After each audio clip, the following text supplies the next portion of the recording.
Друзья, приветствую вас еще раз и рад сообщить, что начинается вторая часть нашей конференции имени Мюррея Ротбарда.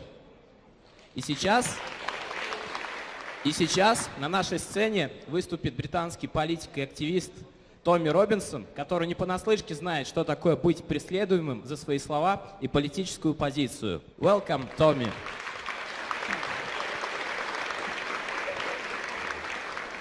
Good afternoon, Russia. Good afternoon, St Petersbourg.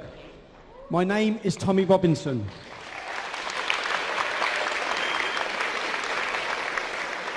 I am a free speech activist and a journalist from Great Britain. Today I'm going to give you a presentation on the rape of Britain. By the end of this presentation, you will understand why my government have put pressure on all Western social media companies to ban me. But before I start, my central argument is not that all Muslims engage in this activity. It is simply that there is a direct link between the scripture and the acts we see in our towns and cities. I must speak truthfully and freely without fear of causing offence. It is the fear of causing offence that has resulted in the rape of a generation of my daughters. 5 years ago, my government started an in-depth investigation into these Muslim rape gangs. Today, we've seen this news. This news broke this morning. Grooming gang review kept secret as Home Office claims released in findings is not in the public interest. Sunlight is the best form of disinfectant. Today, I will shine sunlight upon these crimes. Many of you may have heard of Rotherham. Rotherham is a town in the north of England where an independent inquiry in 2013 identified 1,400 English daughters who have been raped at the hands of Muslim gangs over a 16-year period. Let me read you a newspaper clipping now. This is from a newspaper from Rotherham. A 15-year-old girl told police of a house in Rotherham where immigrants took English girls upstairs and where she had been paid to have sexual intercourse with Arabs. She had seen other English girls being taken upstairs by Pakistanis who picked them up in a certain cafe. That may sound familiar to the recent Rotherham news, but let me read you one more extract. One English girl came down the stairs and said she'd been paid 4 shillings. Shillings is an old currency from the 1970s. That newspaper article is from 1975. Muslim gangs have been raping children unchallenged in my country for over 40 years. These gangs do not just target white English children. They target all non-Muslim children. Let me now play you a news clip from 1980. But most of this caused is by the Pakistani community itself. When young people go outside schools, I'm on about ages around about 19 to 20, they go in their fancy sports cars, hang about. For the last few months, there's been a dramatic increase in tension between young Muslims and Sikhs. The starting point was that somebody, allegedly the Sheriff Punjab, had leaflets out saying that the Muslim youths are coming around our schools, they're abducting our girls, and they're raping them and then putting them in prostitution. Our aim is to get all these schools free of people standing outside them. We want a normal life. Girls can go to school, come back home without being picked up and taken out to town, taken out to discos, stuff like that. As long as that stops, we're happy. The Sher-e-Punjab claim that young Sikh women have been abducted and raped. They say they've given evidence, including names and the number plates of the offenders' cars, to the authorities. The police promised us that they'll do the job if we step out of the way, and we stepped out of the way for a couple of months. Things just happened in the past couple of days, and information was passed to them, and we haven't heard nothing being done. Due to police inaction for these gangs that were targeting the Sikhs' daughters, they set up a nationwide gang called Sher-e-Punjab. Every Sikh temple has to put forward volunteers who then come out to protect their daughters. I was fully aware of the targeting of Sikh girls because in my hometown of Luton, this was a headline from 2005. These leaflets were given out within the Islamic community, telling their followers to target Sikh girls, to use drink and use drugs to entice them. I want to talk about the town I'm from, Luton Town, 30 miles north of London. Luton has, when I was born in 1982, we had one mosque. We now have 35. It has a 30% Muslim population. I witnessed firsthand the problem that is now known as grooming, which is the rape and prostitution of young English girls, because my own relative was a victim. I saw the police in action, the way they allowed these gangs to operate without challenging them. But let me take you back to the start of my activism in 2004. I sat and I watched the Bedlam massacre on September 1st, 2004. I watched horrified. I felt sick. I saw the pain and the anguish in the mothers as they stood outside the school and listened to their children being butchered. It was that moment that I'd say changed my life. I had to understand how these men could commit these crimes. What brought them there? What ideology brought them there? I then saw local Muslims in my hometown on a video online saying that an attack like that would be justified in an English school. I began reading and researching, and I haven't stopped since. 3 weeks after the Bedlam massacre, I organised my first demonstration in Luton. I'll show you now. This is a newspaper article. If you want to take one of them and pass them around, people can read them themselves. This newspaper article is from September 2004. You're going back 10 years, okay? I was 21 years old. Anti-terror rally. I organised this rally when I was 21 years old. I made these leaflets, okay? This will show you that the English Defence League may have been born in 2009. There's a reason. There's a history behind it. Churches are being firebombed. Beatings and stabbings of young whites are going on all the time. The demo literature also claimed that members of a Muslim gang, the Gambinos, are more interested in making money from drug pushing and pimping, but they are becoming increasingly close to religious extremists. This was in 2004. As you can see there, 15 years ago, Asian gangs, drug pushing and pimping.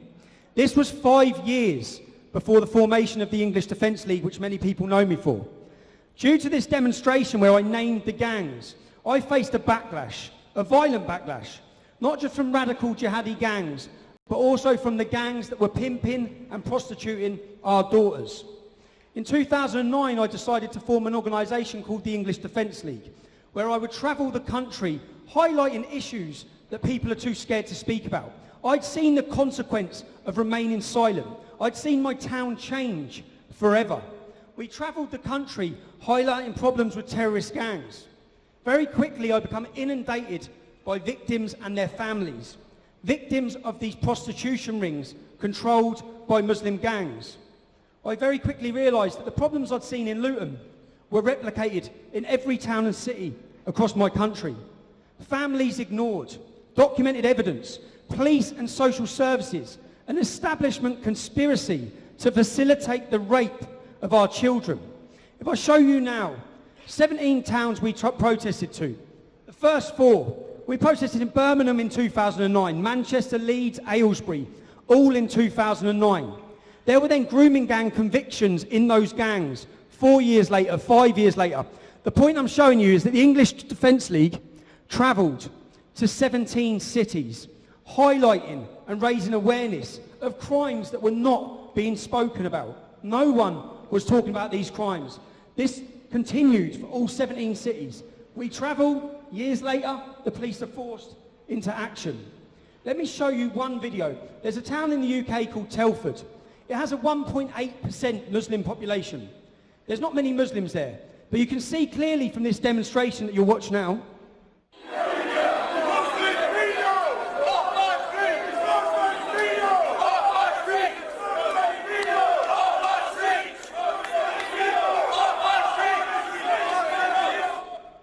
you can hear very clearly our message: Muslim paedophiles off our streets. We made it impossible for the establishment to ignore. You'll see now placards. This is from the early days of our organisation. Muslim hate crime against our girls must be punished. Stop the paedophile invasion of England. Prostitution rings are not very British. There was a total culture of silence. You have to understand, at this time, There was a total cover-up. We become the voice for families in desperation. These rapes had been facilitated by the British state. I travelled the country not just meeting victims and their families, but some families whose daughters have been murdered. News of these rape gangs was not yet public. I was accused of lying, fear-mongering. I faced a total attack by the establishment. In the first 6 months of me organising these demonstrations, my house was dawn raided 3 times. I'm going to show you one of those incidences now. We'd heard horrific stories from Yorkshire, which is an area of the UK. I was arrested. I was arrested in a dawn raid. They raided my mother's house and my house with my wife and children in. They came armed with machine guns. I was arrested and questioned over a £30 criminal damage in a hotel that I had nothing to do with. The police gave me bail conditions. They held me for 12 hours. They then bailed me. My bail conditions were the same date and time of a demonstration I was due to be holding in Yorkshire to highlight these grooming gangs. The day they chose to raid me was the day I was due to be launching my organisation in Scotland under the banner of the Scottish Defence League. I was held by MI5. MI5 are the equivalent of your FSB for a £30 criminal damage. When I was released on bail, these sorts of fabricated charges continued for the first years of my activism. With regards to this case, they dropped all charges once the date of the demonstration had passed. I put in a complaint through the IPCC, that's the Independent Police Complaints Commission. I made 8 allegations against the police. In the investigation, 7 of those allegations were accepted. Allegation 1, unlawful unnecessary arrest on 20th of February. The complainant alleges there was insufficient grounds for his arrest. Allegation 6, oppressive conduct. The complainant alleges that the date of his arrest and the bail date were given and chosen in order to prevent his involvement with the English Defence League. Allegation 7, the complainant alleges that his bail conditions not to associate with 3 or more English Defence League members was unlawful. Now, all 3 of those allegations were upheld by the police. They accepted what I said was correct. They found, I have determined that the performance of Detective Constable Pocklington did fall below the required standards in relation to the performance of his duties.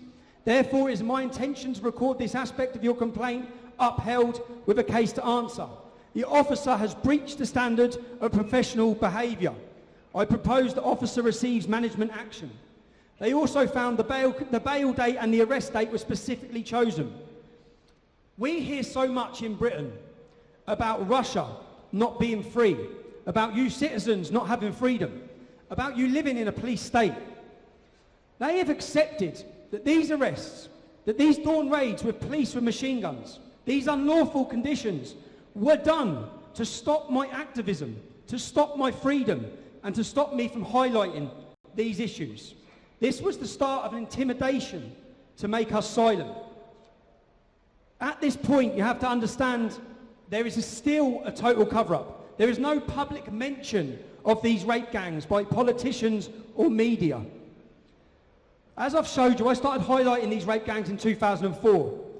The Times newspaper. When I started the English Defence League, I wore a mask and I used a pseudonym because I was fearful of the consequence of speaking about these things. In 2010, the Times newspaper sat down, they knocked at my door and said, "We are unmasking you as the leader of the English Defence League." This was my first public interview I'd given since starting the organisation. I spent 4 hours detailing the reasons we were angry, detailing the rape and prostitution of our daughters. I'll read you an extract from this interview in 2010. His claims are extraordinary. Muslims sell heroin as chemical warfare to weaken British society, as well as enticing drug-addicted British girls into paedophilic prostitution. I continued.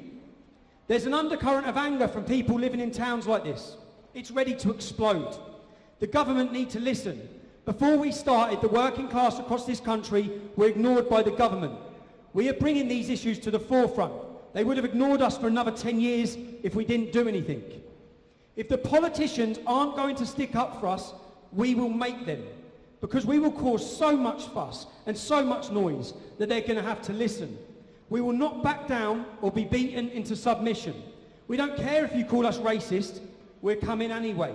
We will continue doing it until someone listens. At this point, the establishment have tried intimidation. They've tried arrests. It hasn't worked.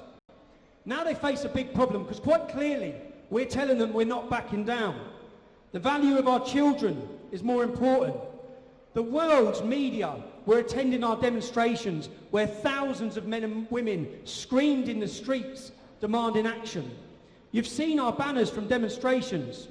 I then began being invited onto mainstream TV channels. As you'll see now, this is the biggest news channel in the UK. If I ask you, do you know anyone that's hooked on heroin sold to them by Muslim gangs? You probably don't, I do. Do you know any beautiful girls that you went to school with that are now wearing a burqa that don't see their family? You probably don't, I do. Do you know anyone who's been murdered by a Muslim gang? You probably don't, I do. Do you know any 15-year-old girls that you know that you've grown up with that have been raped or pimped? You don't, so I don't expect you to understand the issues. These are all personal issues of yours. Personal issues in towns and cities like mine that are happening, and they're not happening with the Sikh community, they're not happening with the Jewish community. And indeed, they're not happening with most Muslims. No, they're happening within the Islamic community. This is what I'm saying, that it's an Islamic problem. And when I'm just a simple person, so I'm just a normal person, but when I'm looking at, I have to look for where this hatred is coming from. As you could talk about members of the white community doing all sorts of atrocious things. Yeah, but not 24-year-old groups of 10 of them hanging around outside school gates. You've never seen a white gang? And purposely targeting. Never seen a white gang? Are we going to pretend that Muslim groups are not out there purposely targeting our youth and pimping them? Are we going to pretend it's not You're not happening? pretending white people aren't doing that? Then not in the same manner, not in the same group. They're saying it's a cultural thing which is going on within their community. And no one dare say it. Look, I sat and watched Question Time, and when I watched Question Time, all I could see our political leaders was trying to explain that Jack Straw could have dressed it up a little bit better, and talking about these girls like they're statistics. They're not statistics. These girls are... Well, whose daughters do you think these are? Whose sisters? They're ours, in working class towns and communities. And people are fed up of what's going on, and it is being ignored. For 20 years, our councillors and the leaders from the Islamic community have conspired with the police to not deal with Muslim pimping gangs. So don't waste your money. The government are going to waste their money doing an in-depth investigation into these Muslim paedophile gangs, yeah? Don't waste your money. Do an in-depth investigation into the Quran. All of this hatred has got to be coming from somewhere. They realise there's no hiding this now. With this pressure, the spineless police force began to act. I'm going to show you a graph now. This is a graph that shows the arrest rate. You'll see the line change. In the first 18, there was 18 arrests in the 11 years before the English Defence League formed. When the English Defence League forms, the next year, there's 36 arrests. Twice as many as the previous 11 years. You can see the graph go straight up, where these problems are now being tackled. When I started the English Defence League, there was a court case for these rapes every 60 weeks. Now there's a court case every 6 weeks. Andrew Norfolk is a journalist for the Times newspaper. He is the man who is accredited with exposing this rape scandal. When he spoke about it, he called it a grooming scandal. But here's a newspaper article from 2010. Before any Andrew Norfolk expose. This is Andrew Norfolk reporting on an English Defence League demonstration. Because he'd come to our demonstrations. He'd heard our speeches. Remember, I sat down with this same newspaper the year before, telling them claims which they called extraordinary about child prostitution rings. In 2011, he was the first journalist to say what we had been saying. Revealed conspiracy of silence on UK sex gangs. He essentially repeated what I told him the year before in his own newspaper, the extraordinary claims. He'd repeated what he'd heard in our speeches. But I'm not going to tell you that the English Defence League forced Andrew Norfolk to report on it. I'll leave that to him. 7 years after shelving a potentially explosive story, journalist Andrew Norfolk found his conscience calling him. As the years went by, I had this very uncomfortable feeling I hadn't done my job. Demonstrations were sweeping across the country, led by the emerging face of the far right, the English Defence League.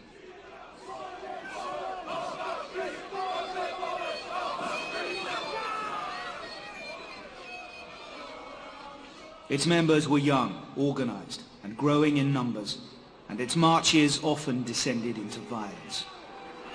Gas grenades were thrown, police vehicles were vandalised, and the police themselves were attacked. The EDL's goal was to stem the growth of a faith that it believed was corrupting the country. And in the grooming of white children, they saw not just a crime, but evidence of a broader Islamic agenda. Militant Muslim gangs taking liberties in our towns and cities, taking liberties with non-Muslim youth, non-Muslim girls, raping, pimping, beating, abusing our whole system. I sense a lot of anger, a lot of frustration, justified anger, justified frustration. We are a community that has been let down by our politicians, let down by the leaders of our police forces. There has been a conspiracy of silence by police leaders, Islamic leaders and politicians to facilitate the orchestrated rape for 20 to 30 years of members of our community.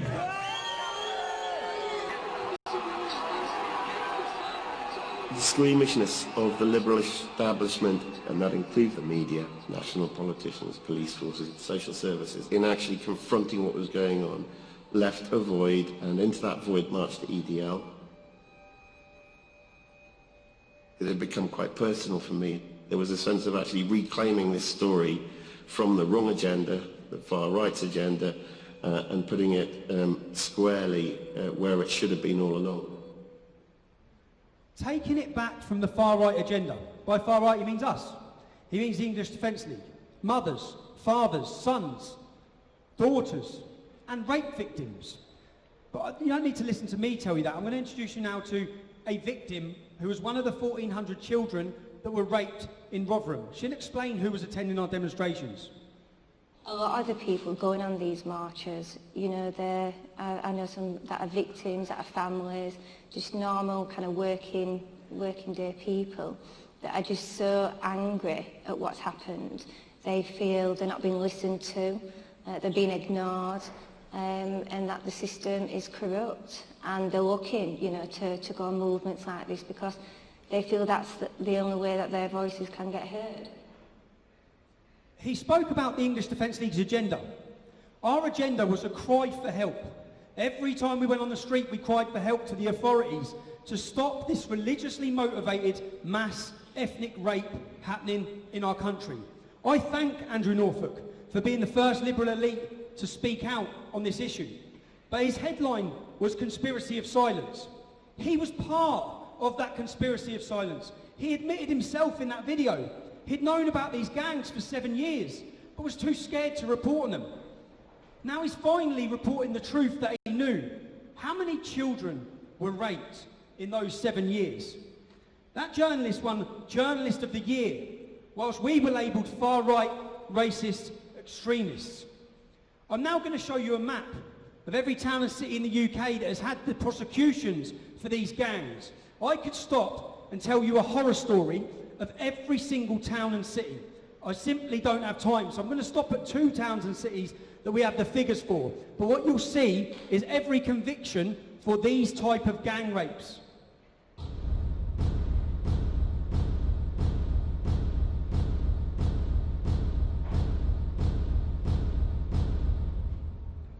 We've stopped at Rotherham, the town I spoke about earlier. The same Yorkshire town where the police travelled 170 miles to dawn raid me whilst they were still trying to suppress these crimes. Laura Wilson was murdered in 2011 by a Muslim grooming gang. She was stabbed in the head and dumped in a canal. There were 3 brothers involved in these gangs, cousins involved in these gangs. There were originally supposed to be 1,400 victims. Now we know it's 1,510. There were children as young as 11 years old were targeted. They were doused in petrol, set alight, threatened with guns. They were made to watch their friends be violently raped. They were literally picked up outside their schools by Muslims driving taxis. A lot of these stories I used to tell, people didn't believe. But now we have it in black and white from the Alexis J report in 2013. 2 of these girls' fathers, they were 13 years old. They'd been kidnapped, they were in a house being raped. The dads turned up to get their children back. The police turned up and arrested the fathers, left the children in the house.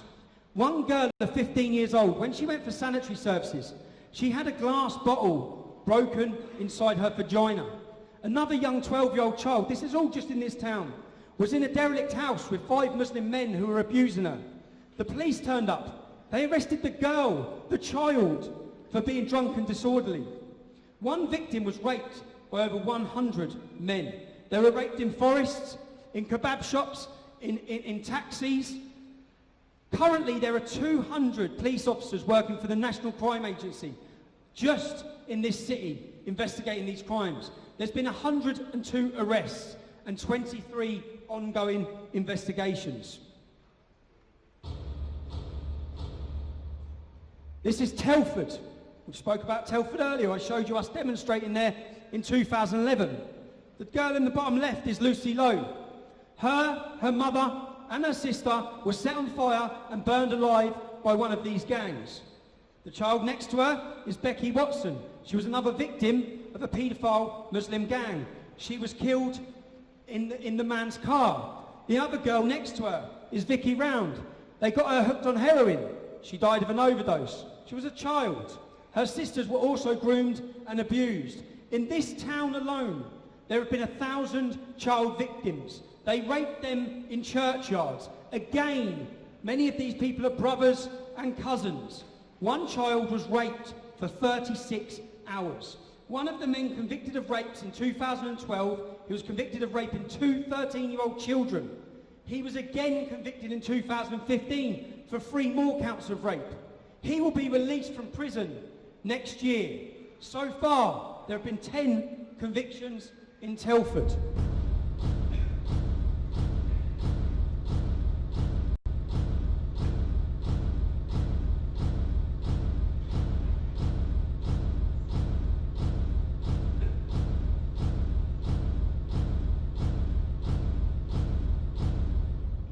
The horror stories in every single town and city. This isn't about sexual gratification. This is about torture, submission, dominance. One of the 12-year-old children in one of these towns had her tongue nailed to a table. Another young 11-year-old girl had a hot iron rod heated up with the letter M, and it was embroidered onto her bum because she was the property of Muhammad. We hear so much confusion labelling these gangs as Asian, and then if not, they say it's a Pakistani problem. The men convicted in these crimes were Pakistani, Jordanian, Iraqi, Iranian, Indian, East African, Congo, Kurdistan, Egypt, Nigeria, Somalia, Turkey, Afghanistan, Bangladesh, Romania. Now you'll see the images of every single person that's been convicted of this type of crime. That's every face of every convict. 0.5% of them have a British name. Just 0.5%. Muslim males make up 2.2% of the British population. They are responsible for 84% of these crimes. Those figures and statistics are from a Muslim think tank called the Quilliam Foundation, an anti-extremism think tank. Now the terrifying point, which I think most of all they're trying to hide, are the true numbers and the scale of this problem. I'm going to look at Rotherham. In Rotherham we have a population of 257,000 people. There's 130,000 males. Once you take away the under-16s and the over-65s, you're left with 76,000 working age men. We have a 3.7% Muslim population in this town. That leaves 2,834 working age Muslim men. The police investigation in this town has identified 420 of them as suspects. That's 14.8% of the Muslim community in that town are involved in the gang rape and torture of our daughters. 1 in 7. The Islamic community in this town alone increased from 2001 to 2011 by 78%. Let's have a look at Telford. Telford has a total population of 166,000 people. 88,000 males. Once you take away the under 16s and the over 65s, you're left with 53,000. Telford only has a 1.8% Muslim population. That means there's 956 working-age Muslim men in this town. Operation Chalice, the police operation in Telford, identified 100 victims alone in a year and 200 suspects. 200 suspects from 956 males. 20.9%. 1 in 5 men in that town have been raping our children. Now, Telford has a 1.8% Muslim population. Rotherham has a 3.7% Muslim population. What do you think it's like in the towns and cities like where I live, where it's over 30%?